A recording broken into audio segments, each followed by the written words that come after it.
Hai, Assalamualaikum. Apa khabar tu orang semua? Moga semua dalam keadaan yang baik. Firstly, kami mau ucap terima kasih banyak-banyak kepada semua yang telah like, share dan juga subscribe channel tu. Moga kita semua dimurahkan rezeki oleh Allah dan sentiasa mendapat rahmatnya. Video before tu kami ada nyebut tentang cerita tentang jin yang pandainya membula orang lain.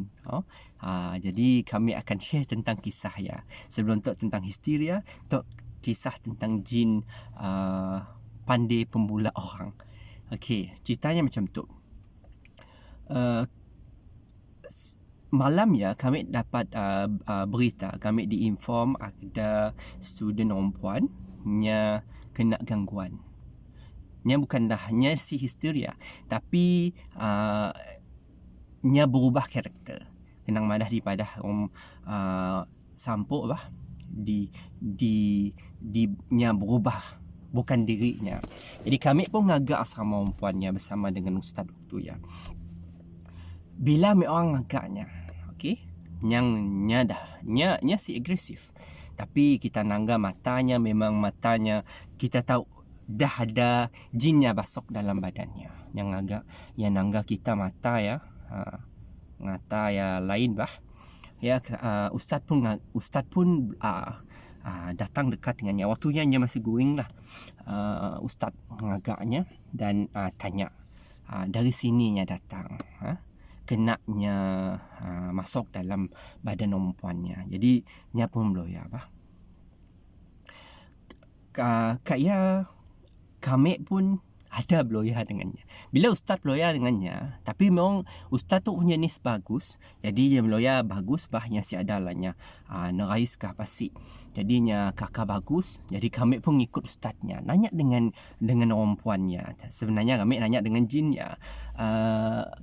Apa hal mau masuk dalam badan perempuan tu, dalam badan student tu.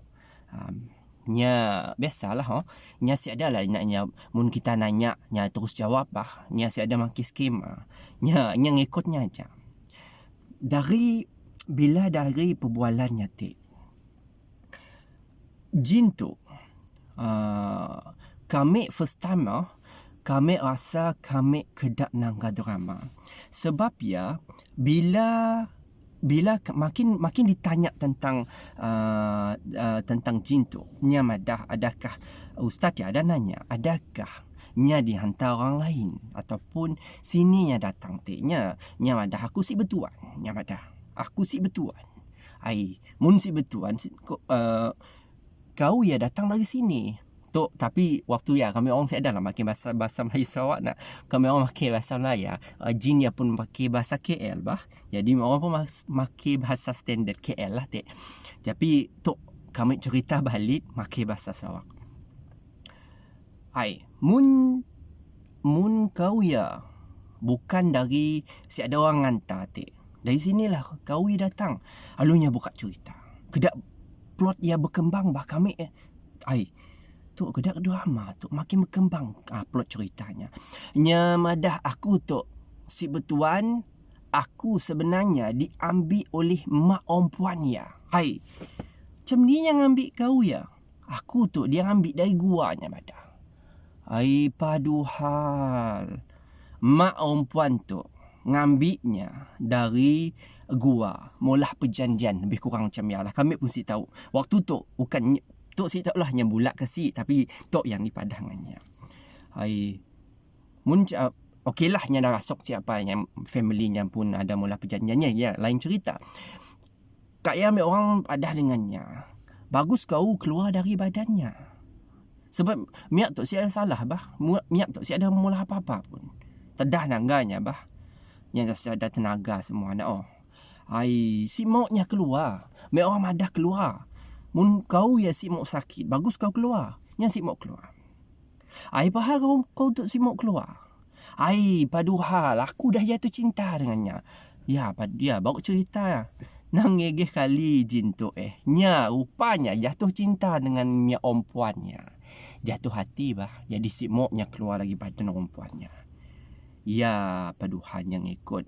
Ai Si boleh kau ya jin ni dapat bercinta dengan manusia. Si maunya nya tetap mau perempuannya. Kayak unding-unding gi. Nya madah, aku boleh keluar. Tapi dengan 3 syarat. Kami dah ingat syarat 2 ya. Kami ingat sikit ya syarat yang diberi ingatnya. Apa syarat ya, Tik? Aku mau simah, Tik. Apa hal kau mau mau simah apa ya? Aku mau sigit manok di simah. Apa simah ya, Tik? Waktu ya kakak nanjung itu, apa ya simah, Tik? Adanya paduhannya mau disembelih manok baik ngannya. Dan ada 2 gig lagi baunya beri. Tapi kami orang si yang ngikut, kami orang tahunya pembulak ya, Tik. Si adanya mun kami orang ngikut apa yang di maunya, si adanya akan keluar. Kayaknya madah lah sekali. Mun kami orang ngikut apa syaratnya, mau kau keluar, si maunya keluarnya madah. Aku cinta dengannya, jatuh hati lebih kurang. Ya, tok kami madah dengan tok orang semua. Jin tok nang pembulak. First time kami dengar. Nang kaki pembulaknya tu. Ya Rabbi. Siapalah ya unding gi. Bila dah yate ustaz dia pun mula mau bertindak, nya mau keluar. Tapi padahnya nya padah kami orang. Aku akan keluar dari badan Miak tu. Tapi aku akan masuk balik bila nya dah balik ke rumahnya, Tik. Sebab nya jatuh cinta dengan perempuannya, Tik. Sifat jin tu nya memang nya kedap manusia bah. Nya ada nya sebab ialah kita boleh buka ruang-ruang untuk nya suka dengan kita. Ya jadi dengannya kayak nya pun keluar, esoknya parents Miak tok ngambil dan macam lah. Kami pun tahu apa jadi dengan family-nya. Dengan student tok. Tapi lebih kurang macam lah. Tapi ya pengalaman kami belajar, esoknya kami bercerita dengan kawan-kawan, kami kedak nangga plot drama yang berkembang. Dari paduhal dia ambil dari gua, paduhalnya jatuh cinta. Yang kedak nangga drama, Tik. Ya Rabbi, ya pengalaman lah, Tik. Tapi yang kami tahu, ibu kita terlalu percaya dengan sidak jin tu. Hanya pun ada jin Islam, ada jin kafir. Tapi jangan ibulah kita percaya sepenuhnya dengan sidak. Sebabnya pandai manipulasi keadaan. Sebabnya tahu apa yang berada di fikiran kita. Nya akan memanfaatkan kelemahan kita. Jadi hati-hatilah. Ya cerita tentang jin pembulak. Jatuh cinta, ngegeh kali. Nang ngegeh jinnya, Tik. Dalam video seterusnya kami akan cerita ya tentang benda lain masuk dalam badan student untuk student lain. Dan yang meluah perasaan. First time kami dengar jin luah perasaan dan rasa tedah dengan jin ya, Tik. Okay. Alright. Kita jumpa lagi dalam video seterusnya. Jangan lupa untuk orang baru first time nangga video kami, tok subscribe channel, tok support kami. Okay, bye-bye. Assalamualaikum. Jumpa lagi.